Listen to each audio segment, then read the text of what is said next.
বলেন।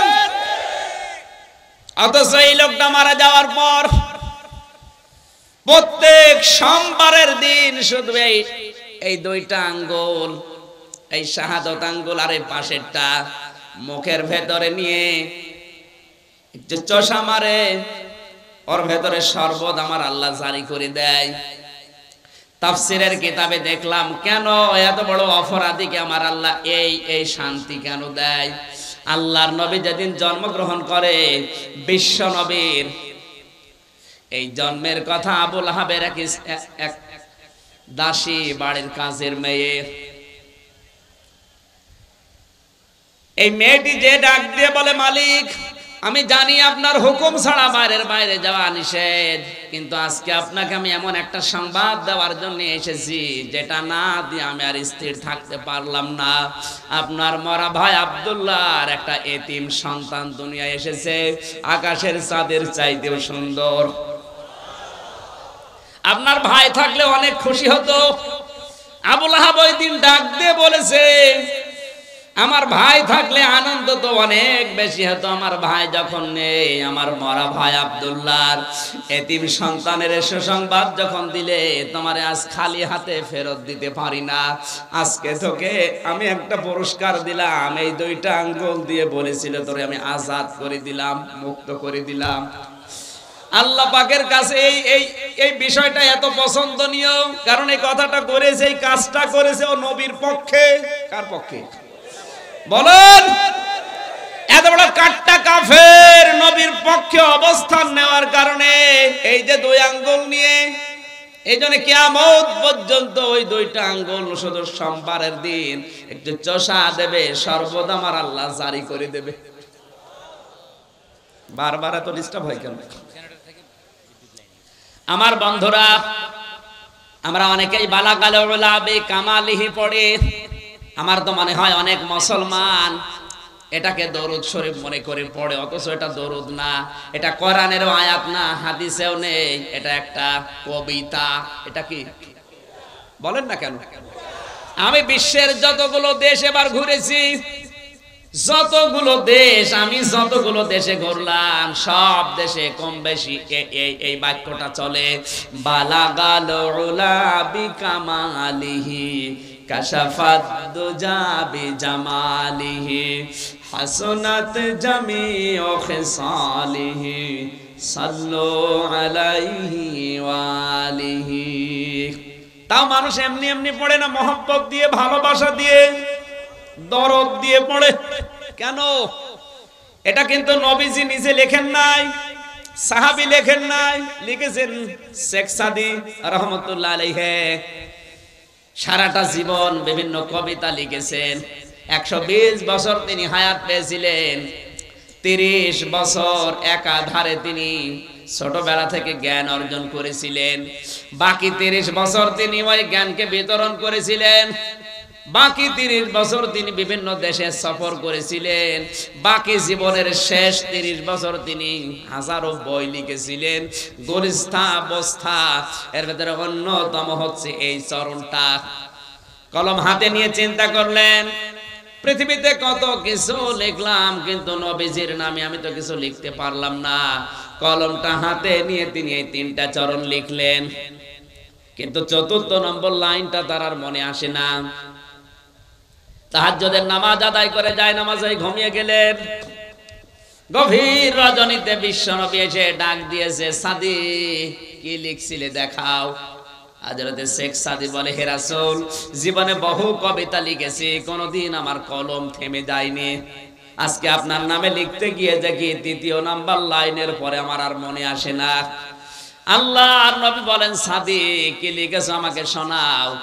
স্বপ্নের ভেতরে শেখ সাদি এই 3টা লাইন শোনালেন। নবীজি বললেন, সাদি কলম হাতে নাও, 4র্থ নম্বর লাইন আমি নবী নিজে বলি, তুমি লিখে নাও, সাল্লু আলাইহি ওয়া আলিহি। জোরে বলেন আল্লাহু আকবার। হযরতে শেখ সাদি জীবনে কত কিতাব লিখলেন, ওগুলোর নামও কেউ জানে না অনেকে। গুলিস্তা বস্তার ভেতরে হাজারো চরণ আছে, কেউ কোনোদিন পড়েও দেখে না। অথচ এই 4টা লাইনের ভেতরে একটা লাইন মাত্র নবীজি নিজে বলেছিলেন, আল্লাহর নবীর নামে লেখার কারণে এটাকে আমার আল্লাহ চিরন্তন করে দিয়েছেন। বাংলার মুসলমানেরা, এখানে আমাদের উচিত হবে কোন সময় যেন নবীজির আদর্শের উপরে, বিশ্ব নবীর কণ্ঠের উপরে তার আওয়াজ যেন আমাদের আওয়াজ উপরে না যায়। তার আচরণগুলো যদি আপনার খারাপ লাগে আপনি চুপ থাকবেন, যদি ভালো না লাগে চুপ থাকবেন। আপনি বিরুদ্ধে অবস্থান নিলে কখন আপনার ঈমান আমল ধ্বংস হয়ে যাবে আপনি টেরও পাবেন না। বারবার কারণ একবারের জেনারেটরে চালান।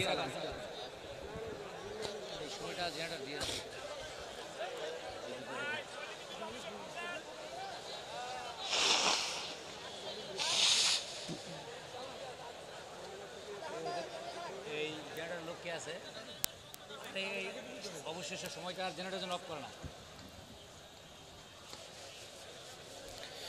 সুবহানাল্লাহ আলহামদুলিল্লাহ লা ইলাহা ইল্লাল্লাহ আলহামদুলিল্লাহ লা ইলাহা ইল্লাল্লাহ লা ইলাহা ইল্লাল্লাহ মুহাম্মাদুর রাসূলুল্লাহ সাল্লাল্লাহু আলাইহি ওয়াসাল্লাম। আমার ভাইরা, 6666টি আয়াত থেকে কোরআনে কারীমের সূরা তাওবার 72 নাম্বার একটা মাত্র আয়াত আমরা পড়েছি। পড়া কোরআনে আমার আল্লাহ তার মুমিন বান্দা বান্দীদের সাথে 25টি ওয়াদা নিজে করেছেন। কয়টা? আরো জোরে। এই 25টা ওয়াদার প্রথম নাম্বার ওয়াদা আল্লাহ তার মুমিন বান্দা বান্দীদের সাথে যেটা করলেন সেটা হচ্ছে তিনি মুমিন বান্দা বান্দীদেরকে জান্নাত দেবেন। আর আসতে বলেন, এখানে ওয়াদা করছেন কে? কোথায়? কোরআনে। জোরে বলেন কয়টা? এই একটা বললাম নাম। তিনি তার মুমিন বান্দা বান্দীদেরকে জান্নাত দেবেন, এই ওয়াদা আল্লাহ কোরআনে করলেন। যিনি ওয়াদা করছেন উনি আমাদের মতো না যে সকালে এক কথা বিকালে আরেক কথা। কথা বলেন না কেন? আল্লাহ তাআলা বলেন, ইন্নাল্লাহা লা ইখলিফুল মিয়াদ। আমি যদি একবার কোনো বিষয় ওয়াদা করি তামাম দুনিয়া উল্টিয়ে যাবে, আমার ওয়াদা ভঙ্গ হবে না। আর ওয়াদা করেছেন যেখানে, একে যেমন তেমন কিতাব কত অথেন্টিক আপনাকে আমি আগেই বলেছি। কয়টা ওয়াদা? আজকের যে ওয়াদা প্রথম নম্বরে আল্লাহ তার মুমিন বান্দা বান্দীদের জান্নাত দেবেন। জান্নাত কিন্তু সবাইকে দেবেন না, দেবেন তার মুমিন বান্দা বান্দীদের। কথা বললেন না কেন? এবার আসেন তো, আমার আল্লাহ ওয়াদা দিচ্ছেন কাদের সাথে? মুমিন কারা? ইন্নাল্লাহা আশতারা মিনাল মুমিনিনা আনফুসাহুম ওয়া আমওয়ালাহুম বিআন্না লাহুমুল জান্নাহ। সূরা তাওবা 111 নম্বর আয়াতে আল্লাহ তাআলা বলেন, অবশ্যই আমি আল্লাহ ক্রয় করে নিয়েছি আমার মুমিন বান্দা বান্দীদের কাছ থেকে তাদের জান আর মাল বিনিময়ে তাদেরকে আমি আল্লাহ জান্নাত দিয়ে দিয়েছি। একটু খেয়াল করে শোনা লাগবে। জন্মের পর থেকে আপনি আয়াত শুনেছেন আমি জানি, কিন্তু এর ভেতরে তথ্য আছে। এখানে সরাসরি ক্রেতাকে, এই জবান খোলেন না কেন? জোরে বলুন। বিক্রেতা আমরা বললে হবে না। এখানে আল্লাহ পাক সবার কাছ থেকে কিনতে চান না। ইশতারা মিনাল মুমিনিনা, যারা মুমিন। এখন এই মুমিন কারা? আল্লাহর নবী বলেন, মুমিন তো ওই লোকটা যার হাতের দ্বারা আর মুখের দ্বারা পৃথিবীর মানুষ শান্তিতে থাকে। এখানে হাত মানে শুধু এই হাত না। আল মুসলিমু মান সালিমাল মুসলিমুনা মিন লিসানিহি ওয়া ইয়াদিহি। এই লিসান মানে শুধুমাত্র এই মুখ না, ইয়াদুন মানে শুধুমাত্র এই হাত না। ইয়াদুনের ব্যাখ্যায় আমি পেয়েছি, ইয়াদুন মানে ক্ষমতার হাত। এদন মানে আইনের হাত, এদন মানে প্রভাব প্রতিপত্তির হাত, এদন মানে টাকা পয়সার হাত। এই সমস্ত হাতের দ্বারা মুখ মানে শুধুমাত্র এই ছোট্ট গর্ত, এই মুখ না, আপনার হাজারো মুখ থাকতে পারে। আপনার একটা ইশারায় হাজারো লাশ দুনিয়ায় পড়ে যেতে পারে। আপনি যেটা দিয়ে ইশারা দিয়েছেন মুখ দিয়ে, ওইটাও মুখ।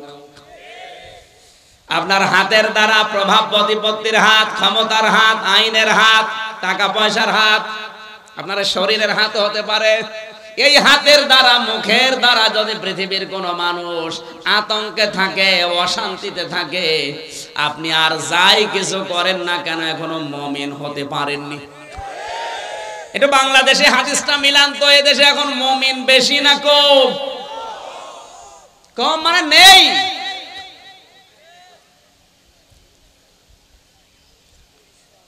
আমরা মনে করি এই দেশে ৯৬% মুসলমান, এরপরেও দেশে ইসলাম কায়েম হয় না কেন? না, আমার দাদা বলছিলেন ৯৬% না, বাংলাদেশে যেই দিন ৫১% মুসলমান আল্লাহর ঘোষণা অনুযায়ী তৈরি হবে, ওই দেশে ইসলাম কায়েম হতে ১৬ ঘন্টাও সময় লাগবে না। এক গরিব রিকশা চালক বহু কষ্ট করে ১ কেজি খাসির মাংস কিনে বাড়িতে নিয়ে স্ত্রীকে ডাক দিয়ে বলছে, রান্না করো, আমি গোসল করে আসি। আর স্ত্রী রান্না করতে যে চিন্তা করছে, দেখি কেমন লাগে। ১ পিস ২ পিস করে মুখে দিতে দিতেও ছাতা শেষ। চিন্তা করছে, আমার স্বামী আসলে আমি বলবো কি? যখন গোসল করে এসেছে তখন খাবার দিয়েছে আলু, মূলা, বেগুন। ডাক দিয়ে বলে, সেই গোশত বা মাংস কই? বলে, আপনি জানেন না, আপনি গোসল করতে গেলেন, আমি সুন্দর করে রান্না করে ঢাকনা দিয়ে ঢেকে রেখে কলে পানি আনতে গেলাম, এসে দেখি মাংস আর নেই, ওই দুষ্টু বিড়াল সব খেয়ে ফেলেছে। লোকটা চিন্তা করে, ১ কেজি মাংস, শুধু গোসল করতে গেলাম, রান্না কমপ্লিট, ঢাকনা দিয়ে ঢাকাও শেষ, কলে পানি আনতে গেছে কয় মিনিট লাগে, এর ভেতরে ১ কেজি মাংস বিড়াল খেয়ে ফেলেছে। পাশে তাকিয়ে দেখে ওই বিড়াল মিউ মিউ করছে, খপ করে চেপে ধরেছে। দাড়ি পাল্লা এনে ওজন দিয়ে দেখে ১ কেজি। ডাক দিয়ে বলে, বউ, এটা যদি বিড়াল হয় সে মাংস কই? আর এটা যদি মাংস হয় সে বিড়াল কই? কারণ এই বিড়াল যদি ১ কেজি মাংস খায়, এর ওজন হবে ২ কেজি। এক কথা বলে না কেন? ৫১% মুসলমান যদি হযরত ইব্রাহিম নবীর আদর্শ নিয়ে তৈরি হয়, ৯৬% লাগবে না। আপনি মুমিন দাবি করলেই হবে না। অনেকেই মনে করে ছোটবেলায় আমার খাতনা করা আছে, আমি মুমিন না। মুমিনকে শুধু খাতনা করে দিলে যদি মানুষ মুসলমান হয়, তে ছাগল তো বড় মুসলমান। ছাগলের খাতনা করা নেই না, সম্ভব না। আল্লাহ তাআলা জাত তার কাছে কিনবেন, অত পাগল আমার আল্লাহ না। আল্লাহ কিনতে চায় শুধুমাত্র কারটা, আরো জোরে। সুতরাং আপনি যদি মুমিন না হয়ে মাদ্রাসা বানিয়ে দেন, আপনার মাদ্রাসা আল্লাহ নেবে না। কারণ আল্লাহ নিতে চাই মিনাল মুমিনিনা, মুমিনদের কাছে। আল্লাহর টাকা পয়সা দরকার না, আল্লাহর দরকার আপনার ইচ্ছাটা। এই কথা বলে না আমার ভাইরা, এখান থেকে আপনি শিক্ষা নেওয়া লাগবে। আল্লাহ তাআলা ইশতারা মিনাল মুনাফিকিনা দাইনি, ইশতারা মিনাল কাফিরিনা দাইনি, ইশতারা মিনাল মুশরিকিনা দাইনি। যে এসে দিলে আমি নিয়ে নেব না। আল্লাহর যদি সম্পদের খুব বেশি দরকার হতো, তাহলে তো কারুনের সম্পদ আল্লাহ কিনে নিত। আপনি আর কয় টাকার মালিক হয়েছেন? কারুনের যে সম্পদ ছিল, কোরআনে কারিমে আল্লাহ একটু টাচ দিয়েছেন মাত্র।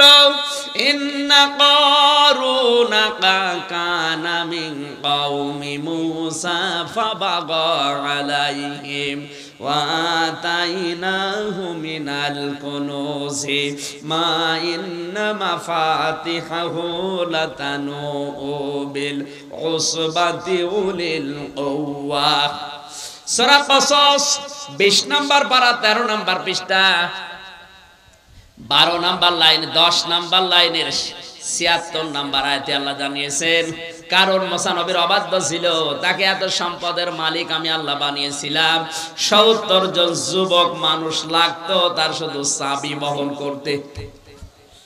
70 জন যদি যুবক লাগে চাবি বহন করতে, তো তালা বহন করতে কতজন লাগবে?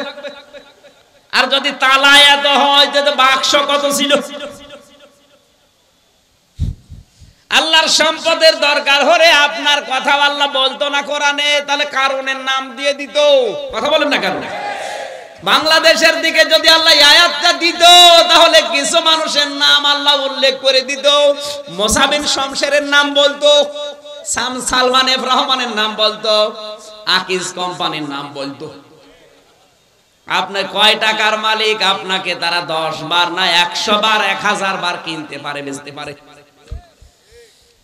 আমি আকিজ কোম্পানির আদ্দিন হাসপাতাল, যেটা আকিজের বড় ছেলে ডাক্তার মহিউদ্দিন, ঢাকা মগবাজারে আদ্দিনে আমি জমান নামাজ পড়াই মাসে 2 বার। আমি দেখেছি ওদেরকে আল্লাহ যে সম্পদ দিয়েছে, বাংলাদেশের ভেতরে এখন ওরা 3 নাম্বার ধনী। 10টা ধনী যদি থাকে পুরা দেশে, ওনারা আছে 3 নাম্বারে। আর আপনার তো নামই নেই, আছে? তাহলে আপনি তো ওর ভেতরেই নেই। তাহলে ইশতারা মিনাল মুমিনিনা, আল্লাহ কিনতে চান, কিন্তু সবারটা না। কার? আরো জোরে।